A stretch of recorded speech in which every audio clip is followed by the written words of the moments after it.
Hello guys, आज है 20 जनवरी और कल मॉर्निंग से जेई मेन 2026 का सेशन 1 स्टार्ट हो रहा है। तुम में से बहुत लोगों का एग्जाम कल सुबह 9 बजे ही होगा, फर्स्ट डे फर्स्ट शिफ्ट, जैसे कि मेरा था। मेरे दोनों शिफ्ट में फर्स्ट डे फर्स्ट शिफ्ट ही आई थी, दोनों बार दोनों अटेम्प्ट में जेई मेन के।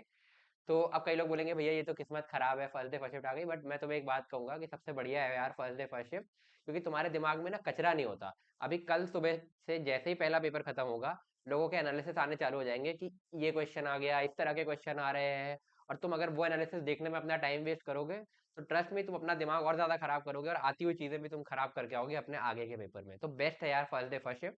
बट अगर तुम्हारी in case first day first shift नहीं है, बाद का कोई पेपर है, तो मैं तो तुम्हें ये रिकमेंड करूंगा यार कि लास्ट के इस टाइम में अपने नोट्स को गो थ्रू करो बस, और थोड़ा बहुत ऊपर ऊपर से पलट लो, सारे फॉर्मूले याद कर लो फिर से, ताकि ऐसा ना हो कि फॉर्मूला बेस्ड क्वेश्चन तुमसे छूट जाए। और ये वाले वीडियोस मत देखना यार कि इस शिफ्ट में ये एनालिसिस, इस चैप्टर से इतने क्वेश्चन आ रहे हैं और ऐसा डिफिकल्ट कर दिया, ये कर दिया, और सब अपने अपने मार्क्स वर्सेस परसेंटाइल भी कल से चालू हो जाएगा। तो ये सारी चीजें मत करना, मैंने अपने टाइम पे ये बिल्कुल नहीं छुआ था। खैर मेरा तो फर्स्ट डे फर्स्ट शिफ्ट था, तो मेरे को देखना भी नहीं पड़ा, और मैंने उसके बाद अगले दिन से ही अपना एडवांस की प्रिपरेशन कंटिन्यू कर दी थी, क्योंकि जेई मेन मेरा ऐसा टारगेट नहीं था। और तुम में से भी बहुत लोगों का ऐसा ही होगा। अगर तुम्हारे लिए जेई एडवांस टारगेट है, तो जेई मेन तुम्हारे लिए जस्ट एक क्वालिफाइंग एग्जाम है, तो तुम उस तरीके की अप्रोच से जाना, ठीक है। तो अब आज की वीडियो में मैं तुम्हें बताने वाला हूँ कि मैंने एग्जैक्टली क्या क्या चीजें करी थी अपने एग्जाम के एक दिन पहले, एग्जाम वाले दिन सुबह, और पेपर अटेम्प्टिंग का भी थोड़ा बहुत तुम्हें बताऊंगा कि मैंने कैसे अपने पेपर को अटेम्प्ट किया था, और उसके बाद मेरा क्या माइंडसेट था जिसकी वजह से मेरी जेई मेन में 99.3 परसेंटाइल AIR 6570 आई थी। तो चलो यार, बिना कोई टाइम वेस्ट किए वीडियो को स्टार्ट करते हैं। तो सबसे पहले तो यार, कि अगर तुम्हारा एग्जाम कल सुबह और तुम इस वीडियो को अभी देख रहे हो, तो तुम्हें अब पढ़ना बंद कर देना है, ठीक है। क्योंकि मैं मान के चल रहा हूँ 7 बजे से ऊपर हो चुका है, क्योंकि 7 बजे तो मैं इसको शूट कर रहा हूँ, ये वीडियो मोस्ट प्रोबेबली 8:30 9 बजे तक आएगी।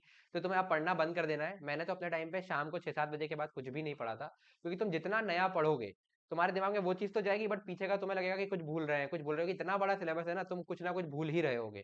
और फिर तुम्हारा दिमाग किस पर जाएगा कि तुम्हें अगर 100 में से 90 चीजें आती हैं और 10 नहीं आती, तो तुम्हारा दिमाग बार बार उन 10 चीजों पर जाएगा, और उसके चक्कर में जो 90 आती है ना, उस पर से भी तुम्हारा कॉन्फिडेंस हटेगा और उसमें भी तुम कुछ चीजें भूल जाओगे। या एग्जाम में तुम आते हुए भी केवल उन 10 चीजों पर फोकस करोगे, क्योंकि तुमने लास्ट तक उन्हीं को देखते रहे, और तुम्हें पीछे की 90 चीजें ढंग से ध्यान नहीं आएंगी एग्जाम के टाइम पर कि तुम्हें क्या अप्लाई करना है, क्योंकि वो भी बहुत इंपॉर्टेंट है। तो यार अब नया मत पढ़ो, ठीक है। अगर तुम्हें कुछ करनी है तो लास्ट लास्ट में, अब बस वैसे मैं बोलूंगा 7 8 बजे के बाद तो बिल्कुल मत पढ़ो, बट एक बार अपने नोट्स ऊपर ऊपर से गो थ्रू कर सकते हो, शॉर्ट नोट्स बनाए हैं तो बेस्ट है। अदरवाइज अब कोशिश मत करो कि अब रात में 10 10 12 12 बजे 2 2 बजे तक पढ़ रहे हैं, वो गलती मत करना, ठीक है। टाइम से सो जाना। तुम्हारा अगर सुबह 9 बजे की शिफ्ट है, तो 7 बजे का रिपोर्टिंग टाइम होगा। हालांकि 7 बजे जाना बहुत जरूरी नहीं है, ठीक है। अगर तुमने सेंटर स्पेशली अगर एक दिन पहले देख लिया है, तो तुम 8 बजे तक भी जा सकते हो, बट 8 से ऊपर मत करना। मैंने अपने जेई मेन फर्स्ट अटेम्प्ट में मैं 7 बजे ही गया था, क्योंकि मेरे को किसी ने बताया नहीं था, बट सेकंड अटेम्प्ट उसके बाद एडवांस में मैं 8 बजे के आसपास ही गया था। तो तुम वो चीज़ कर सकते हो, बट अगर सेंटर नहीं देखा है तो 7 बजे चले जाना, ठीक है। क्योंकि सेंटर लोकेट करने में भी कभी कभी टाइम लग जाता है, ठीक है। तो अगर तुम 7 बजे जाते हो, तो मैं अज्यूम कर रहा हूँ तुम्हारे घर से, या तुम अगर दूसरे सिटी में एग्जाम है, तो ये गलती मत करना यार कि तुम कहीं से ट्रैवल करके 60 70 किलोमीटर जा रहे हो। लाइक मेरा एग्जाम मेरे सिटी से 60 किलोमीटर दूर था, क्यों? क्योंकि मैं अपने होम टाउन में था उस समय कोविड के टाइम में। तो एग्जाम सिटी, क्योंकि मुझे अपने नियरेस्ट, वैसे इलाहाबाद में भी मेरा घर था, तो इलाहाबाद में ही मैंने एग्जाम सिटी डाला था, बट मैं वैसे अपने होम टाउन में था, तो वहां से मेरे को 60 किलोमीटर जाना पड़ा था एग्जाम के एक दिन पहले। तो तुम्हारा भी अगर ऐसा सीन है कि एग्जाम सिटी तुम्हारी इवन 40 50 किलोमीटर भी दूर है, तो भाई एक दिन पहले जाके वहाँ पे जो है रह लो। और मैं रिकमेंड करूंगा किसी रिलेटिव के घर मत जाना यार, क्योंकि वो फिर बहुत डिस्कशन होगा। तुम होटल लेके रहो, है ना। और एक दिन पहले चले जाओ, क्योंकि एग्जाम डे ट्रैवल मत करना सुबह, वरना बहुत खराब होता है, ठीक है। तो ये चीज मत करना, वरना तुम्हारा एग्जाम में कंसंट्रेशन ब्रेक होगा ही होगा। तो ये गलती नहीं करनी है। अब अगर तुम 7 बजे जाना है तुम्हें, तो मैं मान के चल रहा हूँ कि तुम्हें 1 घंटा मिनिमम लगेगा अपने घर से लेकर के सेंटर तक जाने का। फिर भी तुम 5:30 बजे तक निकलोगे, तो तुम्हें 4 4:30 तो उठना ही पड़ेगा, ठीक है। अगर तुम लेट से निकल सकते हो, 6 बजे निकल सकते हो, है ना, तो तुम उस हिसाब से अपना हिसाब लगा लेना। तो मैं अपने टाइम पे 5 बजे उठा था, ठीक है। तो 5 बजे उठना है, तो एटलीस्ट तुम्हें 6 घंटे की नींद लेनी है। वैसे मैं एग्जाम में रिकमेंड करूंगा और ज्यादा लो। तो 5 से 6 घंटे पीछे आए 11, ठीक है। बट मैं तुम्हें रिकमेंड करूंगा कि तुम 9 बजे के बाद सोने चले जाओ, क्योंकि अगर तुम इससे पहले इस तरीके की हैबिट, जो कि ज्यादातर बच्चे रखते हैं रात में लेट तक पढ़ने की, तो तुम्हें 9 बजे नींद आएगी नहीं, ठीक है। तो कोशिश करो 9 बजे सोने चले जाओ, ताकि 10 साढ़े 10 तक मैक्सिमम नींद आ जाए, और नींद पूरी होना बहुत जरूरी है। अदरवाइज आते हुए क्वेश्चन तुमसे वहां पे गलत होंगे, या कैलकुलेशन मिस्टेक होगी, सीधी मिस्टेक होगी, तो वो तुम बिल्कुल अफोर्ड नहीं कर सकते। तो सोने टाइम से चले जाना। इसके बाद यार एक चीज मैं तुम्हें और बताना चाहूंगा कि सुबह उठने के बाद कुछ ना कुछ खा के जरूर जाना। तुम्हारी अगर ब्रेकफास्ट की हैबिट नहीं है, लाइक मेरी नहीं थी, बट मैंने पिछले 10-15 दिन से हैबिट बनाई थी कि भाई कुछ एक मिठाई खा के चले गए, ठीक है, कुछ हल्का फुल्का कुछ खा के चले गए, ताकि एसिडिटी नहीं होनी चाहिए, ठीक है। और एक चीज और मैं तुम्हें कहूंगा, मैंने अपने टाइम पे बहुत से बच्चों को देखा था भाई, कि लास्ट मोमेंट तक वो पढ़ते हुए आ रहे थे, मतलब सेंटर के गेट से जब तक वो अंदर नहीं हो गए ना, वो अपनी कॉपीज पलटते आ रहे थे। ये गलती मत करना। मैंने तुम्हें रीजन बता दिया क्यों, क्योंकि वो मैं तुम्हें अभी बोल रहा हूँ कि अभी से पढ़ना बंद कर दो अगर तुम्हारा एग्जाम कल सुबह है तो ये सुबह सुबह तो गलती बिल्कुल मत करना, दिमाग घूम जाएगा, कोई उसका मतलब नहीं है। और उससे तुम कुछ भी एक दो क्वेश्चन भी एक्स्ट्रा नहीं कर पाओगे, उल्टा कुछ आती हुई चीजें छूटेंगी जरूर। तो ये गलती मत करना, जो कि मैं बता रहा हूँ उसके बाद भी बहुत लोग करेंगे, क्योंकि करते आ रहे हैं इतने दिनों से, बट तुम्हें ये गलती नहीं करनी है।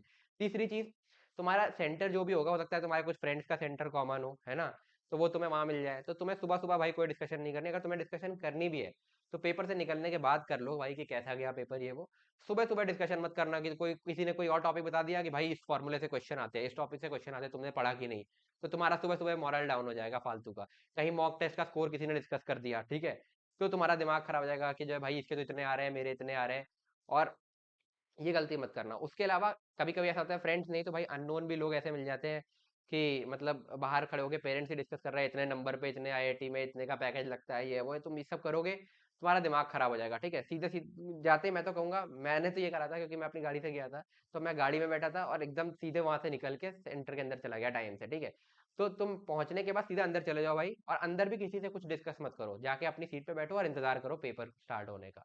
क्योंकि जितना डिस्कस करोगे उतना तुम्हारे पेपर को हार्म होगा उससे, तो ये गलती मत करना। हाँ, एक चीज मैं मिस कर गया, ठीक है, सारी चीजें जो तुम्हें कल एग्जाम हॉल में लेके जानी है, तुम्हारा admit card, 2 passport size photos होंगी उसमें, और भी बहुत सारी चीजें, बॉल पॉइंट पेन, जो भी अपने तुम डिफरेंट कलर्स के ले जाना चाहते हो, तो मैं तो रिकमेंड करता हूँ कि भाई एटलीस्ट 3-4 कलर के पेन लेके जाओ, क्योंकि क्या है ना कि तुम्हारे क्वेश्चंस में काफी काम आता है। कभी कभी फिजिक्स के क्वेश्चन में तुम एफबीडी बना रहे हो, तो वहां पे 4 कलर होंगे तो जल्दी विजुलाइज होगा। हालांकि मैंने सुना है शायद इस बार पेन अलाउड नहीं है, या शायद वहीं से मिलेगा, बट एक बार तुम देख लेना, मेरे को एक्जैक्टली क्लियर नहीं है, ठीक है। हमारे टाइम पे तो था। अब की शायद ऐसा है, या तो ट्रांसपेरेंट पेन शायद अलाउड है, तो तुम ट्रांसपेरेंट पेन 4 कलर के मंगा लो अपने और लेके जाना कल। तो ये सारी चीजें अभी रात से ही सेट करके रख लो, सुबह कुछ भी मिस हो गई तो ये बहुत बड़ा पैनिक हो जाएगा। 2-2.5 साल से, कई लोगों की 4-4 साल से प्रिपरेशन चल रही होगी, तो जिस एग्जाम के लिए इतनी मेहनत करी है उसको ऐसे इन चीज़ों की वजह से खराब नहीं कर सकते। तो इनको अभी से ढंग से देख लो क्या क्या चीज़ें हैं, और सेट करके अभी से रख दो एक किनारे, और सुबह ले जाना। एक चीज़ और, बहुत लोगों ने अभी मॉक टेस्ट तुम लोग दे रहे होगे, अगर तुम्हारे मॉक्स में कम स्कोर आ रहे हैं, तो मैं तुम्हें बताऊं, मेरे जेई मेन में 192 मार्क्स आए थे, बट मेरे किसी भी मॉक में 192 नहीं आए, हमेशा कम ही आए होंगे। और लास्ट लास्ट के पेपर के लास्ट के मॉक्स में तो 120-130 भी आए हैं। तो ये सोच के डिमोटिवेट मत हो जाना यार कि मेरे तो, और ये पेपर्स मैं बता रहा हूँ जेई मेन के एक्चुअल पेपर्स, मतलब 2021 के मैंने दिए थे, जो मैं रिकमेंड भी करता हूँ अपनी वीडियोस में, कि अगर तुम 2026 का दे रहे हो तो 25 के पेपर्स को तुम एज मॉक दे सकते हो। तो अगर उसमें तुम्हारे 90-80 भी आए कोई दिक्कत नहीं है भाई, क्योंकि एग्जैक्ट पेपर में क्या आएगा तुम्हें नहीं पता, ठीक है। तो उस कोर्स से डिमोटिवेट मत होना, और बिल्कुल भी ये मत सोचना कि मॉक में इतने आए। मॉक का काम बस इतना होता है कि वो तुम्हें बता दे प्रिपरेशन के टाइम पे कि तुम्हें किन चीजों पे वर्क करना है, कैसे उन चीजों को ठीक करना है, लाइक सिली मिस्टेक हो रही है तो वो कैसे ठीक करे, कौन से टॉपिक्स वीक रह गए, कौन से टॉपिक अच्छे से रिवाइज नहीं हुए। ये सब इसलिए होता है, इसलिए नहीं कि वो तुम्हारा कोई फाइनल स्कोर बता रहा है, या तुम अपने कोचिंग के टॉपर से कंपेयर करने लगे कुछ, ये सब मत करना, ठीक है। मॉक टेस्ट इसलिए नहीं होता है। तो तुम्हारा जो भी स्कोर होगा उसको भूल जाओ, कोई दिक्कत नहीं है। तो अगली चीज तुम्हारे लिए ये है कि भाई देखो, कि कई लोग, अब देखो ये बात सही है कि तुम बिल्कुल कैजुअली भी एग्जाम को नहीं ले सकते, क्योंकि तुम एग्जाम को 2-2.5 साल 3 साल से पढ़ रहे हो, बट इतना सीरियसली भी मत लो। क्योंकि कई लोगों को मैं देखता हूँ इसी चीज का प्रेशर आ जाता है, अरे यार 2 साल से इसी की प्रिपरेशन कर रहे हैं, नहीं हुआ तो क्या होगा। इवन पेरेंट्स भी कभी कभी ये प्रेशर बना देते हैं कि भाई इतने में तो हो जाना चाहिए, अब तुमने 2-2.5 साल तैयारी करी है तो तुम्हारा तो होगा ही। मतलब ये चीजें दिमाग में मत रखना भाई कि होगा ही, मतलब एग्जाम से रिजल्ट एक्सपेक्ट करके मत जाना कि इतना रिजल्ट लाना ही है या इतना कुछ। मैं तुम्हें अपनी रियलिटी बताऊं, मैंने अपने प्रिपरेशन के टाइम पे बहुत सारी गलतियां करी थी, मैंने अलग से वीडियो एक बनाया हुआ है, वो जाके तुम देख सकते हो मेरे चैनल पे। तो वहां पे मैंने बताया था कि मेरे जेई जर्नी में क्या क्या चीजें हुई थी। तो मान के चलो मेरी इफेक्टिव जेई जर्नी सितंबर में स्टार्ट हुई थी, मेरे 12th के सितंबर में, ठीक है। वो बात लगे, हमारा जेई मेन थोड़ा एक्सटेंड हो गया तो बाद में हुआ था।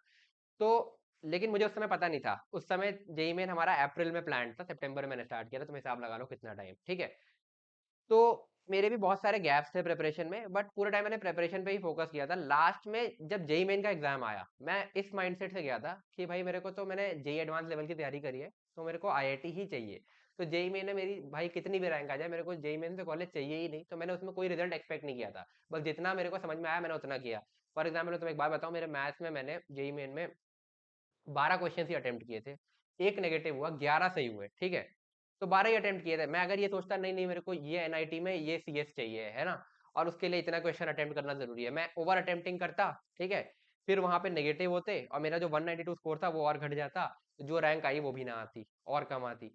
तो कोई भी एक्सपेक्टेशन मत रखो, क्योंकि पेपर का तुम्हें नहीं पता है। उस समय हमारे टाइम पे मैथ का मतलब एकदम से लेवल बढ़ा था, तो किसी को नहीं पता था कि इतना टफ पेपर। उससे पहले अटेम्प्टेबल होते थे 16-17 क्वेश्चन, उसमें 12 ही अटेम्प्टेबल थे। जो मेरे लिए, मैं मतलब मैं अपने हिसाब से बता रहा हूँ, लोग तो 25-30 भी कर, पूरे 25 भी करके आए होंगे, वो अलग चीज है। बट मतलब तुम पेपर की डिफिकल्टी को आज बैठ के जज नहीं कर सकते ना, तो कोई एक्सपेक्टेशन लेके मत जाना इतने मार्क्स पे इतनी परसेंटाइल बनती है तो इतना अटेम्प्ट करूंगा। ये गलती मत करना, क्योंकि मैं पर्सनल एक्सपीरियंस से बता रहा हूँ, ये गलती मैं कर चुका हूँ। जेई मेन में मैंने कोई एक्सपेक्टेशन नहीं रखी, मेरी उसमें रैंक ज्यादा आई। एडवांस में मेरी रैंक इससे थोड़ी कम हो गई थी, क्यों? क्योंकि मैंने वहां पर एक एक्सपेक्टेशन रखी कि भाई मेरा ड्रीम कॉलेज था आईआईटी दिल्ली, तो मैंने सोचा आईआईटी दिल्ली के लिए इतनी रैंक चाहिए, उसके लिए इतने मार्क्स चाहिए, तो इतना अटेम्प्ट करना पड़ेगा। तो वही चीज हुई, मैथ्स का पेपर अच्छा था, मैंने ओवर अटेम्प्ट किया, नेगेटिव हुए, और उस चक्कर में मेरा आईआईटी दिल्ली रह गया और आईआईटी बीएचयू मिला। हालांकि बहुत अलग चीज है। बट क्या कहते हैं, मैं तुम्हें यही रिकमेंड करूंगा कि भाई ये ओवर अटेम्प्टिंग मत करना, कोई एक्सपेक्टेशन रख के रिजल्ट से कि इतना रिजल्ट मेरे को लाना ही लाना है। देखो पैनिक बिल्कुल नहीं करना है, ठीक है। मेरे साथ तो मैं तुम्हें बताऊं, मैं 7 बजे सेंटर पहुंचा था। मेरा कंप्यूटर जो उन्होंने सेट करके दिया, 7 बजे से मैं वहां पर, मतलब बायोमेट्रिक वगैरह होता है वो सारा होके, मैं ऑलमोस्ट 1 घंटे वहां खाली बैठा था, इतना पहले चला गया था, ठीक है। फिर जब पेपर स्टार्ट होने वाला था, 15 मिनट पहले उन्होंने कहा लॉग इन कर लो। तो लॉगिन करना स्टार्ट किया, तो जो मेरे को उन्होंने वो दिया था कंप्यूटर, उसमें रिस्पांस बहुत लेट हो रहा था। मैं की प्रेस कर रहा हूँ और उसके ऑलमोस्ट 20-30 सेकंड बाद रिस्पांस होके आ रहा है उस की का। तो मैंने कहा ऐसा तो नहीं हो पाएगा। तो पहले वहां पर जो मतलब इन्विजिलेटर थे, वो मतलब शायद टेक वाले बंदे ने ऐसे ही किसी को रखा हुआ था पहले, तो उनको पता नहीं था। उन्होंने बोला भाई डालो और लॉगिन करो। मैंने कहा एक बार लॉगिन हो गया तो दिक्कत हो जाएगी, फिर इसी पे पेपर देना पड़ेगा, और हर क्वेश्चन में अगर ये 20-20 सेकंड एक्स्ट्रा लेगा तो तुम समझ लो जेई मेन में तो फिर तो गए खत्म काम। तो फिर उसके बाद मैंने जा करके इन्विजिलेटर को बुलाया दूसरे, उन्होंने आके देखा, फिर मेरा कंप्यूटर चेंज हुआ और मैंने एग्जाम के जस्ट 5 मिनट पहले मैं उस कंप्यूटर पे पहुंचा जहाँ पे मेरे को स्टार्ट करना था। और इवन एग्जाम के बीच में भी एक बार ग्लिच हुआ था, मेरा कंप्यूटर 5 मिनट के लिए बंद हो गया था, तो मुझे वो एक्स्ट्रा बाद में मिला टाइम। तो ये सारे ग्लिचेस से पैनिक मत होना, ठीक है। ये बहुत कॉमन है एनटीए स्पेशली जेई मेन में, क्योंकि ये दिक्कतें आती है। इतने ज्यादा बच्चे एग्जाम दे रहे हैं, तो कुछ सेंटर्स में कुछ कंप्यूटर्स में ये दिक्कतें आ ही जाती है, तो उससे परेशान मत होना। टाइम तुम्हारा कम नहीं होगा, वो एनटीए इंश्योर करता है। जैसे मेरा 5-10 मिनट जो भी था, वो मुझे एक्स्ट्रा मिला था बाद में, मतलब क्योंकि क्लॉक वहीं पे रुक जाती है, तो वो दिक्कत है। तो पैनिक मत करना। अब आते हैं पेपर अटेम्प्टिंग पर। तो अभी तक तुम लोगों ने मॉक टेस्ट दिए होंगे, नहीं दिए तो भी ठीक है। कुछ एक दिमाग में स्ट्रेटजी होगी तुम्हारे कि तुम्हें क्या अटेम्प्ट करना है। लाइक कुछ लोग सोच रहे होंगे फिजिक्स से स्टार्ट करूंगा, कुछ सोच रहे होंगे केमिस्ट्री से स्टार्ट करूंगा, कुछ मैथ से स्टार्ट करेंगे, कुछ लास्ट के क्वेश्चन पहले करेंगे, कुछ शुरू के क्वेश्चन से स्टार्ट करेंगे, कुछ मिडिल से स्टार्ट करेंगे, तुम्हारी मर्जी है, ठीक है। तो वैसे मैं मैथ से स्टार्ट करना तो रिकमेंड नहीं करूंगा किसी को भी, क्योंकि मैथ जनरली उतना स्कोरिंग नहीं होता जितना फिजिक्स केमिस्ट्री है। तो मैं अपना बताता हूँ, मैंने सारे मॉक टेस्ट में फिजिक्स से स्टार्ट करता था मैं, क्योंकि फिजिक्स मेरी सबसे अच्छी थी, और मेरा ये मानना था भाई फिजिक्स से पहले करूंगा, फिर थोड़ा सा मेरे को आराम मिल जाएगा अगर मैं केमिस्ट्री में बीच में, क्योंकि केमिस्ट्री के कई क्वेश्चन तुरंत तुरंत मतलब विद इन 20-30 सेकंड हो जाते हैं, स्पेशली इनऑर्गेनिक के। फिर बीच में केमिस्ट्री पे आऊंगा, एंड देन थोड़ा रेस्ट भी हो जाएगा, और फिर मैथ्स पे आ जाऊंगा। तो फिर मैंने फिजिक्स स्टार्ट करी। फिजिक्स स्टार्ट करी, मैंने फर्स्ट क्वेश्चन से स्टार्ट करा।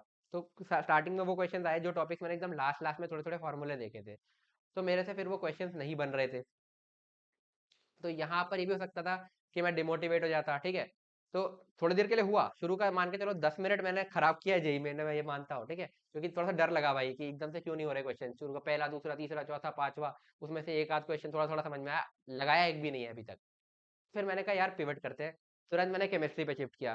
केमिस्ट्री, वैसे मैंने सारे मॉक्स में फिजिक्स पहले दिया था, बट एग्जाम दिन, एग्जाम डे का वो जो स्ट्रेस होता है उसकी चक्कर में फिजिक्स, जबकि मैं जनरली ऐसा बंदा हूँ कि मैं बहुत कम स्ट्रेस लेता हूँ, बट मुझे भी स्ट्रेस हो गया था इस चीज का। तो जो ज्यादा पैनिक करते हैं उनके लिए तो और दिक्कत है। और तुम पैनिक में 5 मिनट ही बर्बाद करोगे, तुम्हारा आराम से 1 से 2 क्वेश्चन चले गए, ठीक है। तो ये गलती नहीं करनी, तो मैं भी पैनिक हुआ था। फिर मैंने तुरंत पिवट किया, केमिस्ट्री पे गया, ठीक है। केमिस्ट्री स्टार्ट किया, केमिस्ट्री के शुरू में 6-7 क्वेश्चन बन गए, मतलब फर्स्ट राउंड में 25 में से मैंने ऑलमोस्ट 10-12 कर लिए होंगे, ठीक है। तो उससे कॉन्फिडेंस बढ़ गया। शुरू के 3-4 क्वेश्चन लाइक खट खट होते गए, क्योंकि वो इनऑर्गेनिक के थे, इजी थे। तो उससे कॉन्फिडेंस बना, फिर फिजिक्स पे आया, फिजिक्स किया, फिर मैथ्स पे आया, मैथ्स किया, और ऐसे मैंने, और इसमें भी ऐसा नहीं कि पहले पूरा केमिस्ट्री खत्म करूंगा, पहले फर्स्ट गो में जितने क्वेश्चंस तुम्हें, देखो मैं 3 स्टेजेस में पेपर अटेम्प्ट करता हूँ, और तुम्हें भी ये रिकमेंड करूंगा, मैं तुम्हें बता ही देता हूँ। पहला ये, हर सब्जेक्ट में, मतलब जैसे मैंने केमिस्ट्री से स्टार्ट किया, तो केमिस्ट्री में सबसे पहले मैं वो क्वेश्चन करूंगा जिनको देख के समझ में आ रहा होंगे, और मुझे समझ में भी आ रहा है कि मैं एंड आंसर तक जल्दी से जल्दी पहुंच जाऊंगा, ठीक है, कर लिया।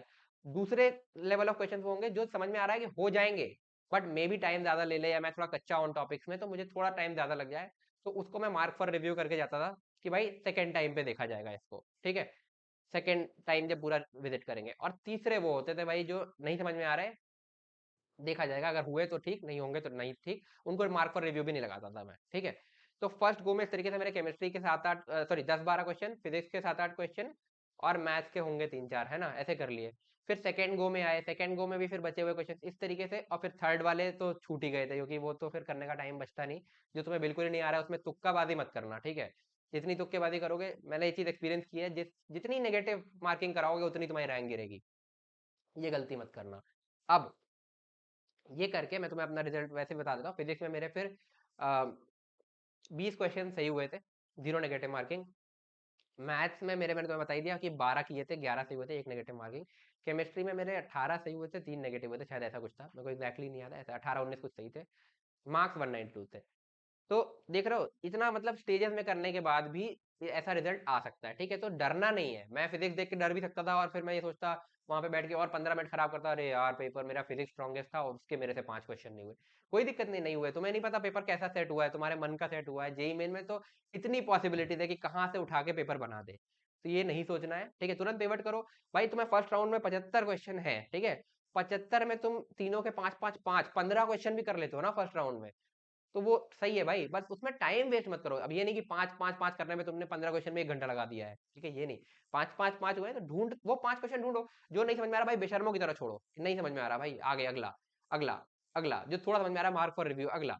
इस तरीके से स्टेजेस में करोगे तुम बहुत टाइम बचाओगे, समझे। तो पेन नहीं रुकना चाहिए बस, ठीक है, कुछ ना कुछ करते रहो। तो इस तरीके से जो आते हैं वो तो तुम कर ही लोगे, फिर उसके बाद सोचा जाएगा जो नहीं आ रहे। हो सकता है पेपर ऐसा बनाया हो कि 120 पे 99 परसेंटाइल बन जाए, हालांकि अभी तक तो हुआ नहीं है, बट कुछ भी हो सकता है भाई। हमारे जेई एडवांस में यही हुआ था, हिस्टोरिक कट ऑफ है आज तक की।